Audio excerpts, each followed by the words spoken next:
Let's look at qualities in people who want life coaching. Now, many times what you'll be dealing with will be tactical thinkers. These are people who are strategists, and part of their strategy involves you. You have been brought into a situation in which you are a functioning part of the machinery that's going to make everything work. They have thought tactically. In other words, they have a plan that's going to be initiated and you are part of it. And that's not a bad thing. That's not a sneaky thing or anything. That's actually great because these people are strategizers. They like to have a strategy when they go into things. So it's not just like you've been brought in and they're going to see what happens and they're going to leave it all up to you. No, they have certain things in mind and you will be let in on that idea. You'll probably be shown a game plan and how you fit into it.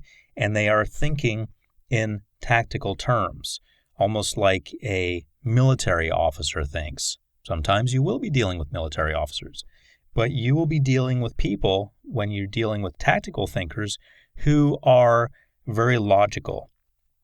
They are people who are going to be focusing on the bottom line. They're going to be focusing on the goals, and they're going to be focusing on all of the pieces involved, including you. You'll be one of the pieces on their chessboard, all of the pieces involved that are going to make their dreams come true. These people are actually very wonderful to work with because they are so well organized in most cases. But the idea of being well organized and a tactical thinker doesn't always translate into getting things done because sometimes they sabotage themselves. Remember, there's a reason you've been brought in. If these folks you're working for were so good at getting everything done, why would you be there? So you've always got to ask yourself that, why am I here? What's the missing part of the puzzle that I supply? What piece is missing that when I show up, it shows up? Make sure that you are always able to answer that question. If you are unable to answer that question, then your stay there may be limited. And if at any point you get to that point where you no longer feel you're valuable, you've got to redefine what you're doing and come up with ideas that are going to get some fresh energy going and make you valuable again. I don't mean create a problem. I mean look for ways that you can help. If you've already resolved a situation, a challenge, you overcome it, then make sure you found the next challenge. You're also going to be dealing with people who desire a strategic and impartial mentor. Now, the things that I'm talking about in this module, the qualities of people who want life coaching, sometimes the people you deal with will have all of the qualities I'm going to mention. Sometimes they'll have one or two. Realize they're not mutually exclusive, though. It doesn't mean that if they're a tactical thinker that they can't be a person who desires strategic and impartial mentoring, because usually those two go hand in hand. I'm just giving you ideas about all of the different facets of people you will be dealing with. When you look at a diamond, it has different facets when you turn it. And sometimes you can see all of those facets in one person. They're multifaceted. Sometimes you just see one or two, and that's okay. So keep in mind that you may be seeing one or two or all of these qualities in the people you deal with. But people who desire a strategic and impartial mentor are really wonderful to deal with, but that requires something from you. That requires you to be strategic and impartial. You need to have a strategy, meaning a game plan like a tactical thinker would want, and you need to be impartial. That means that you're free from judgment. You're not judging them. You're not saying, oh, this company's awful because you haven't done this and that. No, that's not going to be very helpful. What you do want to say when you're dealing with this type of person is that what you've done so far hasn't been very effective, so we're going to do some things which will be effective. And if we start doing things and they seem to not be effective, then we're going to change strategies and start doing things that are effective. So that's what they're looking for. Someone who is not interested in judgment, because judgment doesn't get anyone anywhere, but a person who's interested in being impartial, almost like a machine, and just focusing on the control panel. Is the company making money, for example?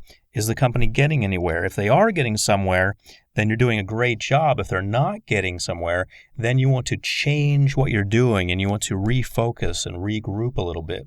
So when they're looking for a strategic and impartial mentor, that's what they're looking for. Someone who's going to come in there without judgment and opinion and just get the job done. Just stay focused, stay the course, and get things done. And if they do that, then they're going to stay employed with that company.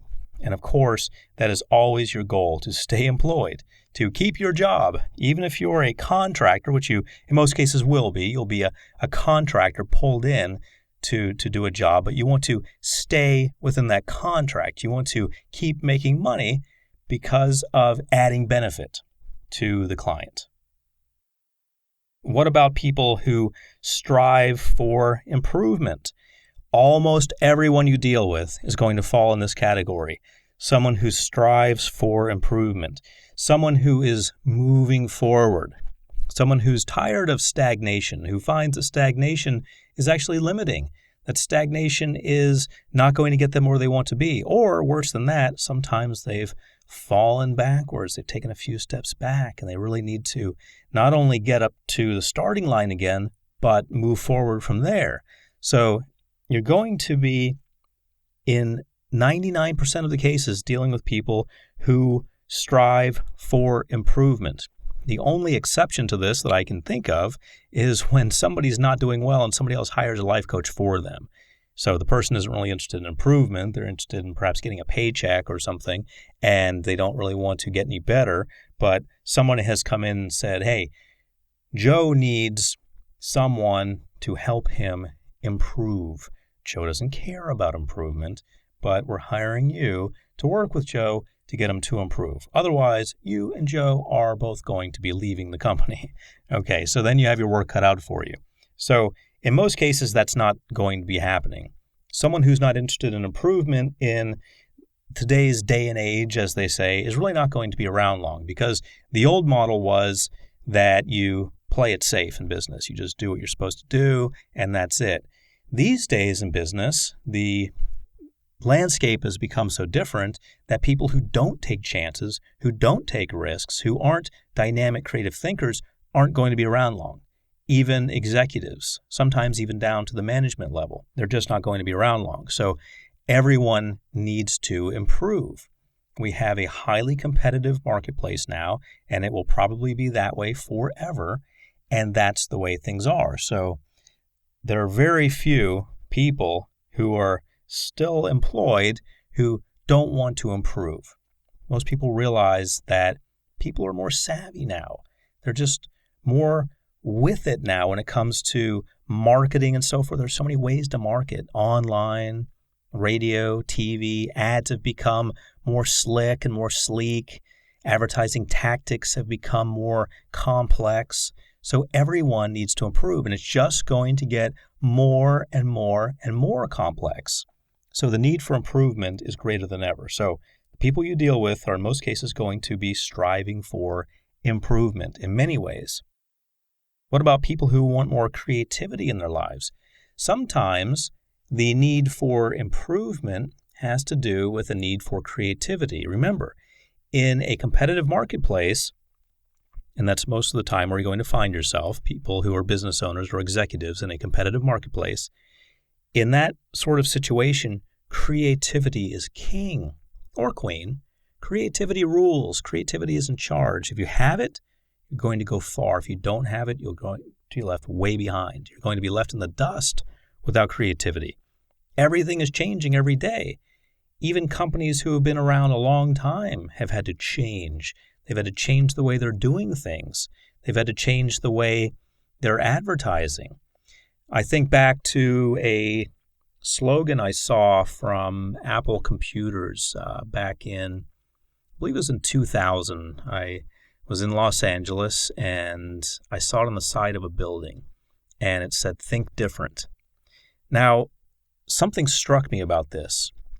And it's not just the fact that the whole side of a building had an apple and the word think and the phrase "think different" on it. What struck me was how differently they were thinking. Because the phrase "think different" is grammatically incorrect. And it's essentially embarrassing for a company to say something like that, to say "think different," because the phrase should be "think differently." The word "different" is an adjective designed to modify a noun. The word "differently" is an adverb designed to modify a verb. Well, in that phrase, think is a verb, so it requires an adverb. It requires differently. So the phrase should have been "think differently," but it was "think different." I realized in that moment when I saw that how differently the company was thinking. They put aside their concern about grammar, about proper grammar, and they did indeed think differently.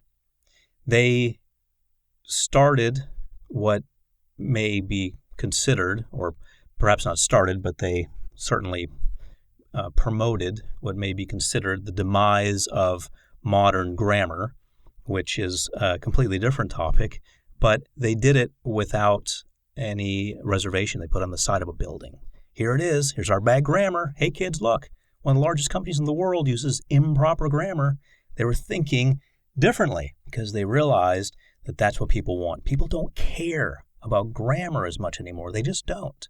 What they care about is something different and creative and something that jumps out at them and strikes them and says, "Wow, look at this." So creativity is king or queen. And you're going to be dealing with people who survive based on how creative they are. What about open-minded and intelligent? Hopefully, all of your clients are going to be both open-minded and intelligent. Now, I'm not going to guarantee that. You are going to have to be the judge of that. But realize when you become the judge of that and you start becoming judgmental, it can really get you into territory that's not very productive. If you're dealing with a client and you think, "Oh, they're just so stupid. They're just so non-intelligent. They're just so below me. They just don't follow along. They just don't get it." Well, that's nice that you think that, and you may or may not be right. Who knows? We're not going to give an intelligence test to them and to you and determine, because none of that would really matter, would it? Would it matter if I went up to that building and wrote LY on it and made it correct? No, that's not going to matter. People don't care about that. Someone has hired you to do a job. So let go of your judgment about them and just do what you have to do. There's another slogan from Nike, just do it. Make it happen.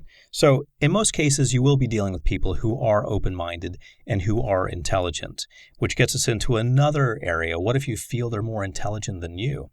Seriously, if you walk into a situation and you're supposed to be helping Mary get from point A to point B, but Mary seems to have already thought about all the ways that Mary can get from point A to point B, thought of many more ways than you would have thought of. And the first day, the first hour that she's hired you, she tells you all of them. And you think, "Oh my goodness, how am I ever going to meaningfully contribute to Mary's advancement in this company or in her business? She's so much more intelligent than me. She's thought of so many more things than me.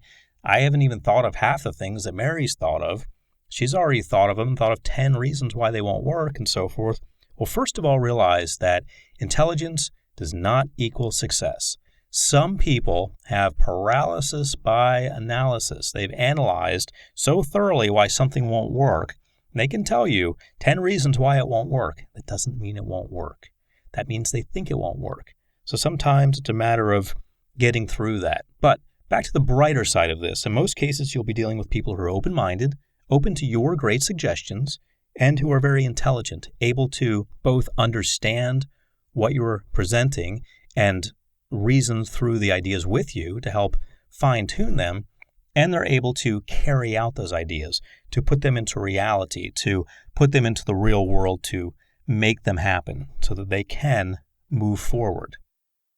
What about people who feel that there's more to life? You're going to be dealing with a lot of people like this, people who are really forward thinking. And every time I'm in California, I come across this mindset, which is really great. And it's not limited to California, it's just where I notice it more. But people who just feel that there's more to life than what they're doing. Now, sometimes in California, what I've noticed is that people feel that they have to be spiritual and they have to do this and they have to do that. It almost becomes a negative thing. It almost becomes an energy that pulls at them in a negative way because they feel that they're not good enough. They feel that they've done certain things, but they haven't really done everything they're supposed to do because their next door neighbors are doing so much more than them, and they really wish that they were doing well, but they're not, even though they're doing extremely well. In reality, they feel that they're not because someone's doing better than them.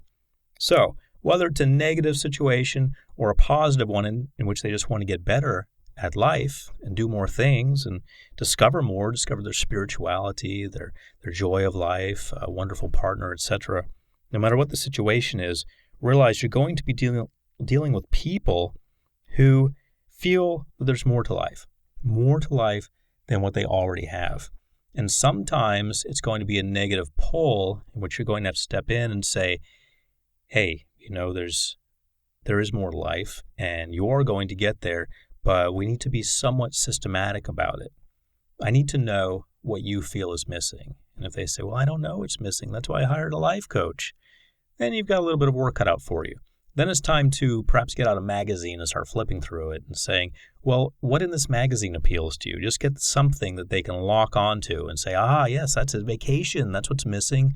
Free time, fun time. Oh, a relationship. That's what's missing.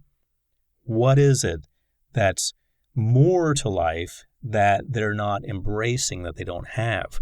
So you need to find that out. But dealing with people who feel that there's more to life is overall a wonderful experience because these people realize that there's so much more than just doing what they do and getting paid for it. I mean, if that's all there was to their lives, they probably would stop immediately doing whatever they do and just backpack around the world or something like that, because life is for living. It's to enjoy and to experience. So whether they realize what they're missing or they don't, this overall is a very positive attribute to have, the attribute of being in that situation, of realizing that there's more to life. So embrace this concept.